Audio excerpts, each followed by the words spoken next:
Nerdcast assemble! Stay dandy, baby. Anos Voldigode's entourage is continuing to grow, and this doesn't seem to be sitting well with the mysterious Avos Dilhevia, which is trying to trip up the superpowered Demon King from behind the shadows.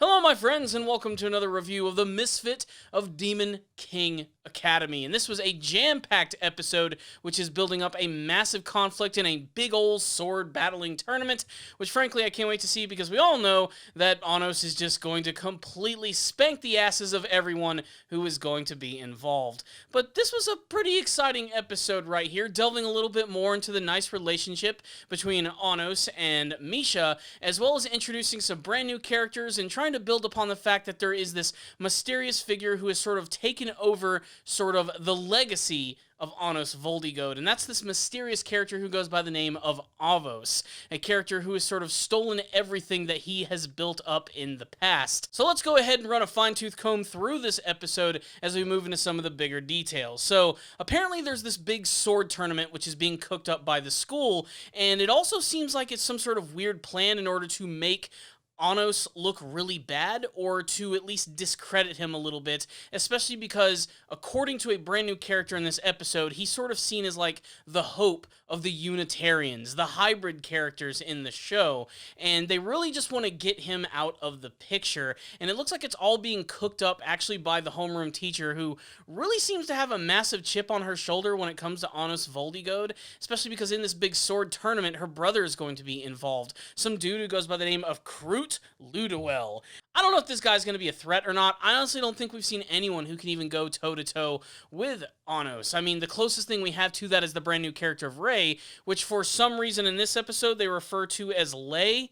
I don't know what the deal is. They're going to have to get a little more consistent with these subtitles that I'm watching when I watch this show, because it seems like they'll introduce a character and then in the next episode they'll just completely change the way that they either say it or spell it. But I'm going to continue to refer to the character of Ray because, one, it's really easy to say and it's the only really way that I can actually remember it. But speaking of Ray, he along with Misa looks like they're actually going to be officially joining Anos' group. So little by little, his entire group of subordinates is getting much larger. And this makes sense. A couple episodes ago, Sasha was mentioning that in order to move forward, he is going to have to make a much larger team.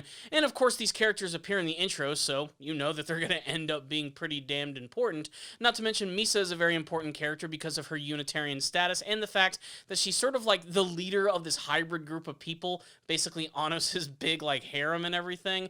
And basically, she's also sort of like a segue into introducing a brand new character, a guy who goes by the name of Melhace Boran, who is another one of these great demon lords. And unlike Ivis, he actually almost immediately recognizes Anos when he sees him for the first time.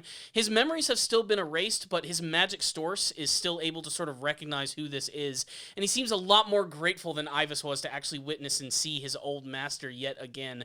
And this guy seems like he genuinely wants to help out Anos, saying that he really shouldn't get involved in this big sword tournament, as it seems to be some sort of plot against him, and he almost certainly considers it throughout most of this episode. But before we even get to that, a large chunk of this episode is simply dedicated to Anos and Misha just spending time with one another, which is adorable as shit. It's kind of hard to pinpoint what the relationship is between these two characters. If Anos sees Misha as a friend or almost like a young little sister, or if there even is some sort of romantic feelings there. Is this something that Anos can even do? Can he have romantic feelings with anyone? The point is, the moment that they have together is very sweet, where they actually go out on an outing together, and they end up going to this weird shop where she's able to reproduce these tiny little castles, and basically they sell them to people. I'm not really sure what the deal is with this, but it's an interesting visual overall, and of course Anos displays that he's really proficient at it as well, creating this tiny little replica of the entire town, and then he actually ends up transforming it into a ring that he ends up giving to Misha. The second ring that he's giving her in the series. You can see why I'm kind of wondering what the deal is between these two characters, or if he simply just has a great deal of respect for her, and the fact that at some point in time he even claims that she has the potential to overcome him in terms of some of her magical abilities. Basically, he seems to have a lot of respect for the Necron sisters. Also, I do think it's really cool that, after conquering time itself and restoring Ivus Necron's abilities, that Ivus is now sort of like back to being like the subordinate of Anos again, appearing multiple times throughout this character as like a cat, feeding him some information about what's actually been going on behind the scenes, like the fact that Melhace is actually like not in charge and there's someone else who's sort of like pulling his strings, especially when everything is involved here with this sword tournament. And that leads us to the very end of the episode, which has a number of really interesting scenes going for it. Like I said, the introduction of Krut Ludowell, who is going to be an opponent for Anos in the next episode of the series, but there's also a really weird scene going on with Rey where he's going to visit her mother, who has some sort of weird spirit sickness. That's actually what they refer to it in this episode. And it's pretty clear that it's eating him up in a very weird way, and I have a feeling that this is being used against him in a way that he might be being forced to go into this tournament against Anos to potentially defeat him. And he's the only person who's ever stood a chance against him, so maybe there's someone who's actually pulling the strings with him as well. Basically, there's this giant plot to basically make Anos look like a fool, and the fact of the matter is it's not going to happen. He is the ultimate king of Chads. He will not be defeated. He's Anos Voldigode. He's the freaking Saitama of the magical world. Except that what I really love about his character, and something that was made very clear in this episode, is that Anos can come across almost initially as kind of like one of those lone wolf, I'm so powerful, I don't need anybody type of characters. But what's really remarkable about him is that he loves and thrives off of being with other people and utilizing all of their unique abilities. He has this need to want to be around other people that are like-minded and have crazy magical abilities, and it makes him incredibly fascinating, and I still think that that's one of the best things about this entire show. But also, I love how he was thinking of dropping out of this tournament altogether and knowing that it could potentially draw out Avos, but due to his parents actually stepping in and giving him a lot of encouragement, his mother, who gives a really empowered speech about the fact that while he is a little bit of a goofball and kind of a misfit, she loves her son nonetheless, and not to mention his father, who ends up making him a sword that he really worked to death on, he wants to simply just impress them.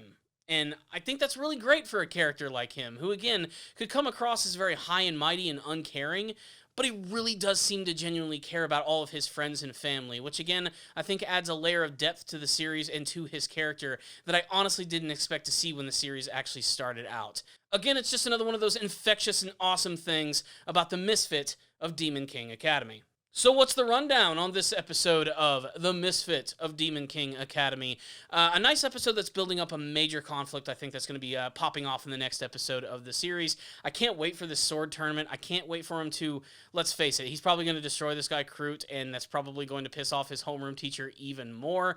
And I'm waiting again for that inevitable rematch between him and Rey. I think that's going to be really great, especially because now Rey seems to have a dog in this fight now, especially with the whole thing going on with his mother, which is very strange because there's even a scene where he, Anos even tells him, he's like, hey, I can heal your mother. I can do something to help her out.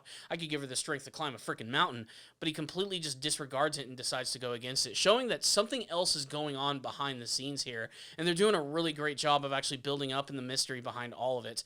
It is worth mentioning that of the 7 demon lords, we've met 2 of them so far, only in the course of the next couple of episodes. So I can't wait to see what all the other ones are going to be like and how they're going to respond to actually seeing Anos for the very first time, as so far, Ivus and Melhace have had completely different sort of reactions to seeing their old master, and it's pretty clear that a lot of them have been manipulated in some very crazy senses. That, and I didn't expect Misa to end up being like such a big character in the series.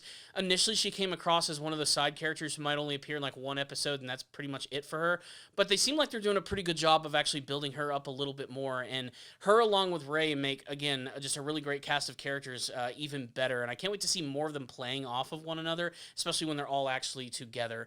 Also, just Anos' parents. I mean, what's not to love about these characters? They're just so freaking fun and hilarious. They clearly love their son tremendously, despite the fact that they've really only known him for, I think, a couple months at this point. And again, that just continues to make them so fun. Like, there's just so many funny moments with them. And is the only thing they eat mushroom gratin? Like, is that it? It seems like the only food they manage to eat every single time. He must really love that food if they're continuously making it. Otherwise, I thought this was another really good, solid episode of the series. A little slow in some parts, a little faster in others, but a lot of different things going on. And again, continuing to expand on this world with the lore, the new characters, the magical abilities, and a really great way to end the episode, especially with him jumping in the ring with the sword that was given to him by his father as he prepares to knock Krut down a peg or two. I'm giving this episode a 4 out of 5. I'd love to get your thoughts on it, however, and you can sound off in the comment section below telling me what you thought about this episode of The Misfit of Demon King Academy and what you hope to see from the rest of the season. If you guys are subscribed to the channel, I would really appreciate it if you gave this video a thumbs up. Again, if you are also subscribed, make sure you hit that little bell notification icon. It'll let you know when all of my videos are released. I would also like to thank all of my patrons who've been checking out my Patreon page. All the donations are amazing. I love the feedback on the channel. And again, if you make a small donation, I'll review an anime series of your choice. I would also love to add your name to this list of amazing people who continue to support this channel every single day. So thank you guys so much for watching this review. I'll see you all next time. And as always, stay down there, baby.